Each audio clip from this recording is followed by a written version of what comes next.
नमस्कार बच्चों। इस वीडियो में हम जानेंगे कि कक्षा 9वीं विषय हिंदी सत्र 2020-21 में आपका पाठ्यक्रम क्या रहेगा और सीबीएसई ने कौन कौन से उसमें परिवर्तन किए हैं। आइए इसके बारे में हम जानते हैं।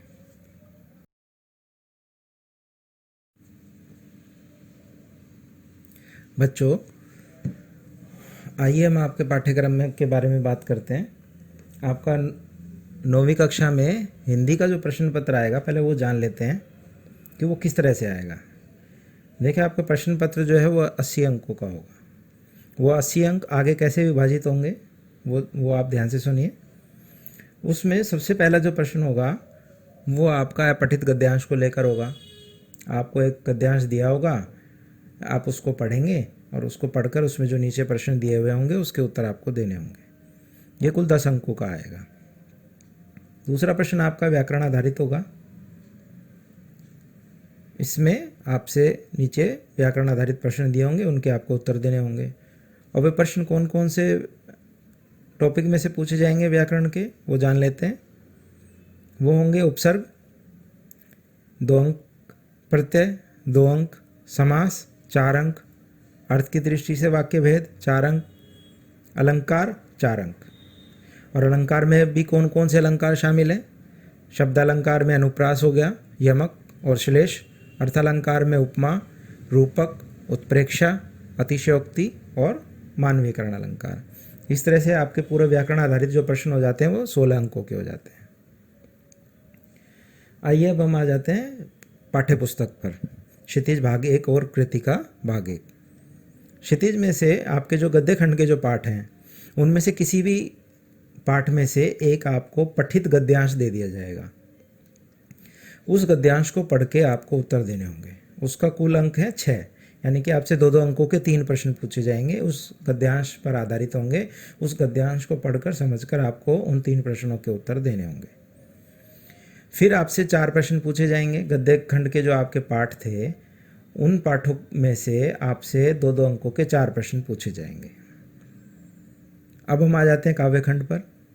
काव्यखंड की जो आपकी कविताएं हैं उन पर आधारित आपसे एक पठित काव्यांश दिया जाएगा। उस काव्यांश को पढ़कर समझकर आपको उत्तर देने होंगे। आपसे 3 प्रश्न पूछे जाएंगे, 2-2 अंकों के होंगे। इस तरह से कुल 6 अंक का होगा ये भी काव्यांश भी।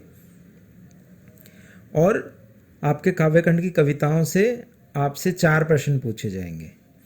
वे चारों प्रश्न 2-2 अंकों के होंगे और ये भी 8 अंक का हो जाएगा। इस तरह से आपका गद्य खंड 14 अंक और काव्यखंड 14 अंक, टोटल हो गए आपके 28 अंक हो जाते हैं। अब हम आ जाते हैं पूरक पाठ्यपुस्तक कृतिका पर। कृतिका से आपके जो पाठ हैं कृतिका में, उसमें से आपसे 2 प्रश्न पूछे जाएंगे और वे दोनों प्रश्न जो हैं वो 3-3 अंकों के होंगे। इस तरह से आपकी जो पाठ्य पुस्तक है वो हो जाएगी कुल 34 अंकों की, यानी कि 34 अंक आपके पाठ्य पुस्तक के, 16 अंक आपके व्याकरण के और 10 अंक आपके अपठित गद्यांश के अब तक हो चुके हैं।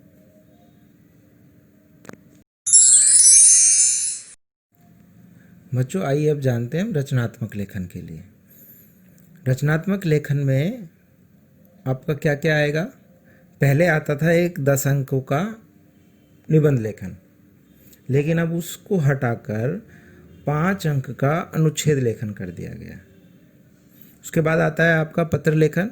वही औपचारिक और अनौपचारिक आप परिचित हैं, उस पर लिखने के लिए आएगा और वो 5 अंकों का होगा। तीसरा है इसमें एक आएगा आपका संवाद लेखन, जो कि 5 अंकों का होगा।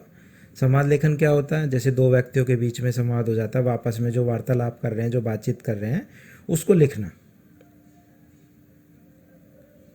इसमें एक नई चीज़ इस बार इन्होंने जोड़ी है। वो क्यों जोड़ी है? क्योंकि 10 अंकों का निबंध था, अब वो 5 अंक का अनुच्छेद हो गया तो 5 अंक बचे। तो उस 5 अंक के लिए इन्होंने एक नई चीज़ जोड़ दी है, वो है लघु कथा लेखन। कुछ आपको हिंट्स दिए होंगे, कोई टॉपिक दिया होगा, उसके आधार पर जो है आपको 100 से 120 शब्दों के बीच में आपको एक लघु कथा यानी छोटी कहानी आपको बनानी होगी और ये कुल 5 अंक की होगी। इस तरह से ये जो आपका रचनात्मक लेखन है ये 20 अंकों का हो जाता है और आपका पूरा प्रश्न पत्र आपका ये 80 अंकों का ऐसे हो जाता है। अब बाकी बचे 20 अंक जो कि आंतरिक मूल्यांकन के हैं।